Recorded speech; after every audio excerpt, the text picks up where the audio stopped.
আসসালামু আলাইকুম প্রিয় বন্ধুরা, কেমন আছেন সবাই? আশা করি ভালোই আছেন আর ভালো থাকাই কামনা করি। প্রিয় বন্ধুরা, আজ আমি আপনাদের সামনে এমন একটি শাক পাতা নিয়ে আলোচনা করব যে শাক পাতাটি গ্রাম অঞ্চলে সবচেয়ে বেশি পাওয়া যায়, শহরেও পাওয়া যায়।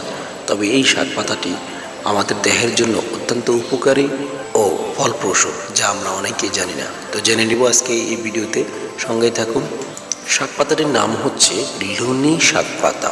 এই শাক পাতা রুক্ষ গুরু, অগ্নিদীপক, অম্লরস, লবণ স্বাদ এবং এতে অশ্বরোগ, বায়ু, শ্লেষ্মা, অগ্নিমান্দা ও বিষ দোষ নাশ করে। রুক্ষ বলতে অর্থাৎ বায়ুজনক ও কফ দূরকারক। এই শাকের মধ্যে দুই ধরনের শাক হচ্ছে, একটা হচ্ছে বড় লুনি শাক, একটা হচ্ছে ছোট লুনি শাক। কিছুক্ষণ আগেই আমরা যা শুনেছি তা হচ্ছে ছোট লুনি শাক, এখন আমরা যা জানবো তা হচ্ছে বড় লুনি শাক। এই শাকের অম্লরস সারক, উষ্ণবীর্য, বাতবর্ধক এবং শোথ ও নেত্র রোগে হিতকর। এই শাক খেলে কফ ও পিত্ত, চর্মরোগ, ব্রণ, গুল্ম, শ্বাসকষ্ট, কাশ ও প্রমেহ রোগের উপকার সাধিত হয়। তাছাড়াও এই শাক পাশাপাশি যকৃত দুর্বল হলে, হৃদরোগের পীড়ায়, আমাশা রোগে, কফের সাথে রক্ত উঠলে, পুষ্টিকর অভাবজনিত রোগে, গনোরিয়া রোগে, কৃমি রোগের জন্য অত্যন্ত উপকারী। যকৃত দুর্বল হলে কচি ডাল ও পাতা গাছ থেকে টাটকা তুলে এনে সেটা বেটে তার রস 1 থেকে 2 চামচ 1 কাপ ঠান্ডা পানিতে সাথে মিশিয়ে দিনে 2 বার খেতে হবে। নিয়মিত করে 3 সপ্তাহ খেলে দুর্বল যকৃত সবল হবে। হৃদযন্ত্রের পীড়ায় পাতা ও কাণ্ডের টাটকা রস 2 চামচ এবং সমপরিমাণ মধুর সাথে মিশিয়ে খেলে হৃদযন্ত্রের পীড়ার উপকার হয়। দিনে 1 বার সকালের দিকে খেতে হবে। আমাশয় রোগ, এই গাছের শুকনো বীজের গোড়া 3 গ্রাম জাল দেওয়া ছাগলের দুধের সাথে ঠান্ডা অবস্থায় সকাল এবং সন্ধ্যায় মোট 2 বার খেলে রোগের উপশম হয়। তবে সম্পূর্ণ নিরাময়ের জন্য 10 থেকে 12 দিন নিয়মিত খাওয়া দরকার। কাশির সাথে রক্ত উঠলে, কাশির সাথে অথবা বুকে জমা কফের সাথে রক্ত উঠলে এই পাতার রস 2 চামচ 4 ঘন্টা অন্তর খেলে রক্ত ওঠা বন্ধ হয়। তবে আরও 3-4 দিন নিয়মিত করে খাওয়া উচিত।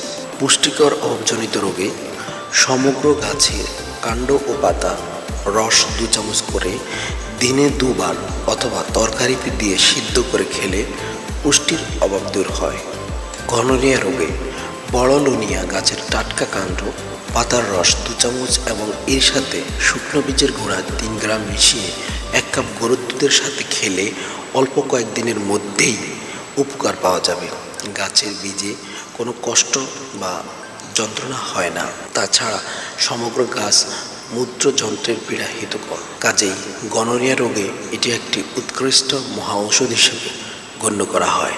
নিয়মিত খেলে এই রোগে সম্পূর্ণ আরোগ্য হয়। কৃমি রোগে যে কোনো বয়সের অর্থাৎ কিশোর থেকে শুরু করে বয়স্ক মানুষ পেটে ছোট বড় কৃমি উৎপন্ন হলে বীজের গোড়া 2 গ্রাম থেকে 4 গ্রাম বয়স অনুপাতে সকালে খালি পেটে ঠান্ডা পানির সাথে খেলে অবশ্যই উপকার পাওয়া যায়। প্রিয় বন্ধুরা, বর্তমান আধুনিক যুগে আমরা বিভিন্ন আধুনিক চিকিৎসা নেওয়া পদ্ধতি আমরা অবলম্বন করে থাকি, কিন্তু আমরা চাইলে বাসায় বসে বা আমাদের আশপাশে থাকা ছোট ছোট গাছ প্রণালীর মাধ্যমে, ছোট ছোট শাকসবজির মাধ্যমে আমরা উপকৃত হতে পারি। তবে আমাদেরকে জানা উচিত যে এটা শুধু শাক নয়, তার পাশাপাশি সেটা আমাদেরকে ঔষধ হিসাবেও সেবন করে খেতে পারি।